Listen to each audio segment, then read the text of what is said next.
قالوا عليها كلام كتير، كانت بتوزع جوزها أثناء التصوير. حاكم عربي أهداها قصر في سويسرا، منعت بالأمر من كتابة مذكراتها، حرمت نفسها من الأمومة، تلقت عروض جواز من أمراء حكام، وأنهى حياتها السرطان. بس كده، ده أهلها هاجموها عشان اعتزلت الرقص. إنها الفنانة هياتم. أهلا بكم في قناتي أخبار الفنانين مع إيمي. اللي لسه ما اشتركش يشترك ويحط اللايك والكومنت، أختكم محتاجة دعمكم. حابة أشكركم على دعمكم لقناتي، يا رب يديمكم نعمة ورزق في حياتي، وبتمنى منكم مزيد من الدعم، الحضور الراقي المحترم. فنانة هياتم قالت ان هي اتجوزت 3 مرات، وناس تقول لك لا ده اتجوزت 16 بر، منهم 3 رسمي 13 عرف. هياتم ده اسم الشهرة، اسمها الحقيقي سهير حسن احمد، من مواليد 22 يوليو 1948 الاسكندرية، وماتت وهي عندها 70 سنة. ابوها كان طبال في اسكندرية ومشهور في فترة الاربعينيات، اسمه حسن هبو.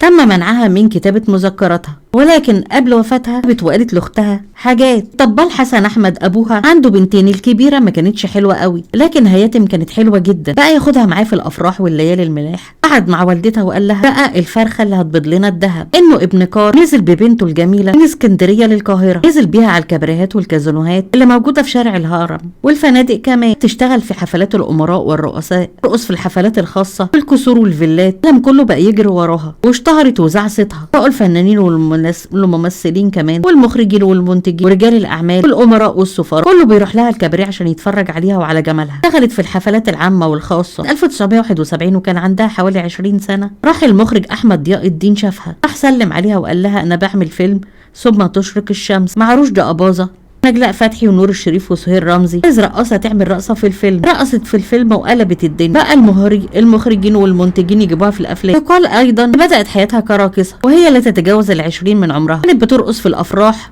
حفلات الزفاف الشعبيه في اسكندريه، ولمع اسمها. ناس تقول لك ده دخلت عالم السينما فتره السبعينات من خلال مسابقه ملكه جمال الشواطئ باسكندريه، تركت الرقص عشان تتفرغ للتمثيل، وده اللي حكيته في احد اللقاءات، ان كانت بدايتها تمثيل ثم اتجهت للرقص. بدايتها بالصدفه، بتجلس على احد الشواطئ في اسكندريه، وكانوا بينظموا وقتها مسابقه لملكه جمال الشواطئ، كان بيحكم فيها مجموعه من المخرجين والمنتجين والسينمائيين والممثلين. كسبت المسابقه، عرض عليها احد المخرجين التمثيل. كانت البدايه على مسرح سيد درويش، كانت البدايه لما رقصت قدام عبد الحليم حافظ في حفل اعياد الربيع سنه 1970 على اغنيه العندليب الاسمر زي الهوا، وبدات شهرتها في السبعينات. شاركت في اول اعمالها هو فيلم الحسناء واللص وليله حب اخيره والعمالقه. كل الافلام دي قدمت فيها دور الرقاص، نقلت من مرحله الرقص للتمثيل. شاركت في افلام وراء الشمس والرغبه والبنات عايزه ايه، دور اللي يعتبر نقله ليها في مشوارها الفني في فيلم غريب في بيتي سنه 1982 اللي قدمت فيه دور المراه اللعوب اللي دمرت شحاته ابو كف. يقال انها اتجوزت لاول مره رجل اعمال اللي بقى ينتج لها افلام مخصوصه ليها. اتجوزت اشهر لاعب كره في السبعينات،